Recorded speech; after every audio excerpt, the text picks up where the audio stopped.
नमस्कार विद्यार्थी मित्रांनो, मी डॉक्टर किशोर बागडे आणि आपण बघत आहात YouTube channel medical admission guidance. या चॅनलद्वारे मेडिकल ॲडमिशन संदर्भात लागणारी सर्व माहिती अतिशय नियोजनबद्ध पद्धतीने विद्यार्थी व पालक यांच्या गरजा लक्षात घेऊन प्रसारित केली जाते। तरी हा चॅनल सबस्क्राइब केला नसेल तर सबस्क्राइब करा, बेल आयकॉनवर क्लिक करा आणि आपल्या मित्रांना शेअर करा। या चॅनलद्वारे आतापर्यंत आपण मेडिकल ॲडमिशन संदर्भात लागणारी बेसिक माहिती सर्व बघितलेली आहे। आपल्या सर्वांना माहितीच आहे की 23 जूनला परत रिनीट होणार आहे काही विद्यार्थ्यांची, 1563 विद्यार्थ्यांची, आणि त्यांचा रिझल्ट 30 जूनला लागणार आहे। म्हणजे 1563 विद्यार्थ्यांमुळे सगळ्यांचा ऑल इंडिया रँक बदलणार आहे भारतामधल्या। म्हणजे महाराष्ट्रातल्या सर्व विद्यार्थ्यांनी 30 जून रोजी परत नवीन तुमचं नीट स्कोअर कार्ड डाउनलोड करायचे आहे की ज्याच्यामध्ये तुमचा रिवाइज ऑल इंडिया रँक येणार आहे। लक्षात ठेवा, तुमचे मार्क बदलणार नाहीयेत, कारण बऱ्याच विद्यार्थी पालकांचे मला फोन आले की आता आमच्या मार्कामध्ये काही बदल होणार आहे का? तर तुमच्या मार्कामध्ये काहीही बदल होणार नाही, तुमचा फक्त ऑल इंडिया रँक चेंज होणार आहे।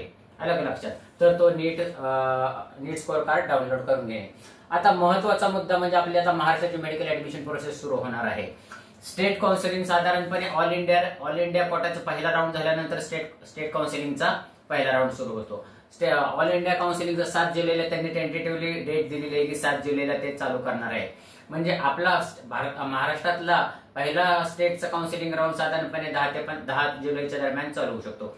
पण Maharashtra state CET cell registration लवकर चालू करू शकतं, कारण कसं आहे, पुढचा वेळ वाचवण्यासाठी लवकर चालू करू शकतं। कारण काय आहे, कर्नाटकचं रजिस्ट्रेशन झालेलं आहे, केरळचं रजिस्ट्रेशन झालेलं आहे, उत्तर प्रदेशमध्ये पण रजिस्ट्रेशन झालेलं आहे। त्या धर्तीवरच महाराष्ट्र सरकारची सीईटी सेल लवकर रजिस्ट्रेशन करू शकतं। साधारणपणे 30 तारखेला तुमचे नवीन नीट स्कोअर कार्ड आणल्यानंतर 1 किंवा 2 तारखेला नोटिफिकेशन येऊ शकतं की रजिस्ट्रेशन करा। रजिस्ट्रेशन करा म्हणजे काय, आपण महाराष्ट्र सरकारला ऍप्लिकेशन करायचं। आणि ह्या रजिस्ट्रेशन मधली सर्वात महत्वाची स्टेप म्हणजे डॉक्युमेंट्स अपलोडिंग। काय सगळ्यात महत्वाची स्टेप म्हणजे डॉक्युमेंट अपलोडिंग करावं लागतं, आणि तुम्हाला त्यातले कुठले कुठले डॉक्युमेंट अपलोड करायचे ते आपल्या आजच्या व्हिडिओमध्ये बघणार आहोत। कारण हे जे डॉक्युमेंट अपलोड करणार आहेत आपण, ते परत ऑनलाईन व्हेरिफिकेशन होतं, कारण म्हणून हे सर्व डॉक्युमेंट आपल्याकडे असणं खूप गरजेचं आहे। तर आपण आजचा महत्वाचा विषय आहे in the Maharashtra state counselling documents for uploading. आणि ह्यातले एक जरी डॉक्युमेंट नसेल तरी तुम्हाला अडचणीचं येऊ शकतं। तर आपण सुरुवात करूया। तुम्हाला सगळ्या डॉक्युमेंट बाबत फॅमिलियर झालेले आहात, पण ते जस्ट आपण रिकॅप करूया। नीट ऍडमिट कार्ड सध्या तुमच्याकडे आहे। नीट स्कोअर कार्ड, तुमचं नीट स्कोअर कार्ड नवीन 30 जून रोजी येणार आहे, ते अपलोड करायचंय। पहिलं नीट स्कोअर कार्ड दुसरीकडे लांब ठेवा, अलग लक्षात। तर नीट स्कोअर कार्ड 30 जून रोजी तुमचं येणार आहे, ते आपल्याला अपलोड करायचं आहे। 12वीचं मार्कशीट तुम्ही घेतलं नसेल तर घेऊन ठेवा। बऱ्याच विद्यार्थ्यांनी अजून घेतलेलं नाहीये, म्हणजे जे ह्या वर्षीचे आहेत, ज्यांनी जुने आहेत म्हणजे रिपीट केलेले आहेत त्यांनी नीट ठेवा।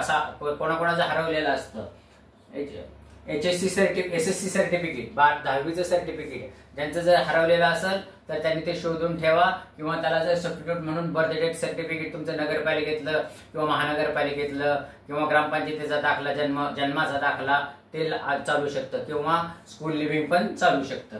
एसएससी सर्टिफिकेट, त्यांना फक्त डेट ऑफ बर्थ महत्वाची आहे।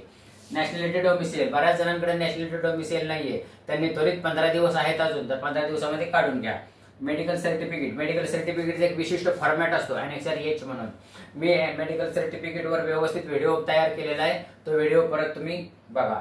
आधार कार्ड तुमचं अपडेट आहे का नाही बघा, त्याच्यावरचे डेट ऑफ बर्थ बघा, तुमचे सगळे स्पेलिंग बघा नावाचं, आणि महत्वाचं म्हणजे नावाचं स्पेलिंग आणि डेट ऑफ बर्थ, हे महत्वाचं आहे। आणि 12वीचं लिव्हिंग सर्टिफिकेट घेऊन ठेवा। आणि जे रिपीटर आहेत त्यांनी व्यवस्थित जुना जे घेऊन ठेवलेलं आहे ते व्यवस्थित ठेवलेलं आहे का नाही ते बघा। ह्याला लिव्हिंग सर्टिफिकेट म्हणतात, त्याचप्रमाणे ट्रान्सफर सर्टिफिकेट पण म्हणतात। एलसी और टीसी दोन्ही शब्द सारखेच आहेत, हे सर्वांसाठी आहे। तर आता कॅटेगरीसाठी काय काय लागतंय ते आपण बघूया। Caste certificate, caste validity certificate हे सगळ्यांसाठी आहे। एससी एसटी लोकांसाठी पण आहे कास्ट आणि कास्ट सर्टिफिकेट, कास्ट व्हॅलिडिटी।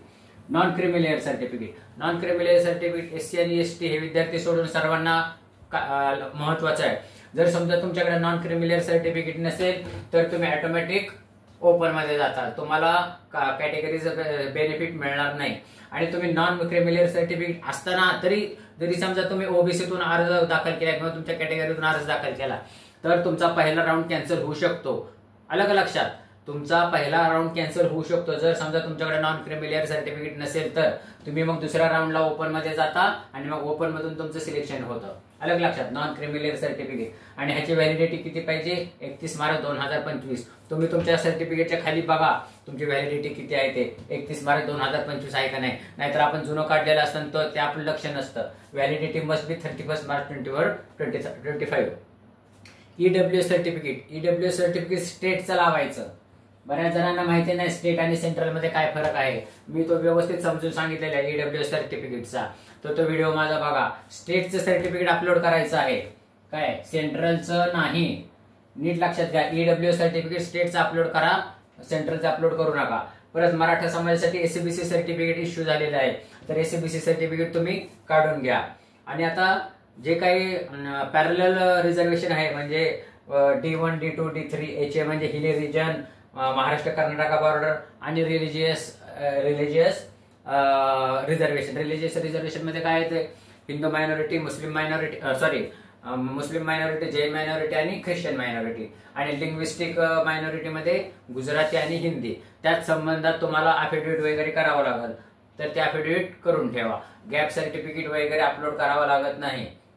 तर मित्रांनो, मला वाटते की आता तुम्हाला सगळे डॉक्युमेंट्स फॉर अपलोडिंग हे तुमचे ह्या 15 दिवसामध्ये रेडी पाहिजेत. ह्यातले एक जरी डॉक्युमेंट तुमच्याकडे नसेल तर तुमचं ऍडमिशनला प्रॉब्लेम येऊ शकतो. तुमचं ऑनलाईन व्हेरिफिकेशन होणार नाही. कारण ऑनलाईन व्हेरिफिकेशनच्या वेळेस तिथं असं हिरवा टिक मार्क येतो. नाहीतर तुम्हाला सारखे SMS येत जातात, तुम्हाला ईमेल येत जातात, मग तुम्ही पॅनिक होता. तर तुमच्याकडे 15 दिवस आहेत. 15 दिवसामध्ये हे सगळे सर्टिफिकेट तयार करा. मला वाटतं ही माहिती तुम्हाला समजली असेल. समजली नसेल तर परत एकदा बघा, म्हणजे तुम्हाला व्यवस्थित समजेल. तुम्हाला निश्चितच आवडली असेल तर शेअर करा, लाईक करा आणि ह्या चॅनलला सबस्क्राईब करा. या अशाच माहितीपूर्ण व्हिडिओसाठी ह्या चॅनलला सबस्क्राईब करा. एवढं बोलून आजचा विषय थांबवतो. जय हिंद, जय महाराष्ट्र.